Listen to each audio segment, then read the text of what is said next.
Hey everybody, my name is Marcus Stone, and in this video I will show you how you can add another user or how you can add another offer for your WordPress website. So let's start. The first thing you want to do is just click here on users and add a new user, right? Username, and let's write here blog editor 1, email. I'm going to add my second mail here.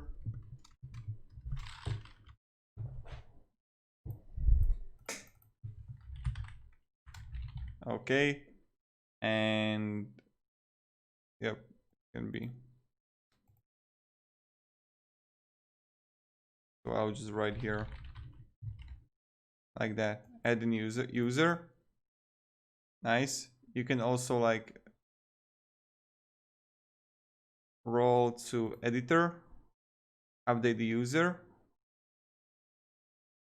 Okay. And this is how we can do it.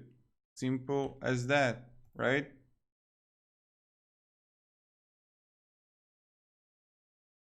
So if you have any questions, guys, ask me down below in the comments. I'll be really happy to help you. Editor.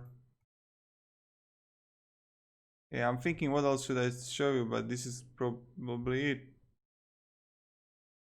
And yep, thank you everybody. Have a great day and see ya. Goodbye.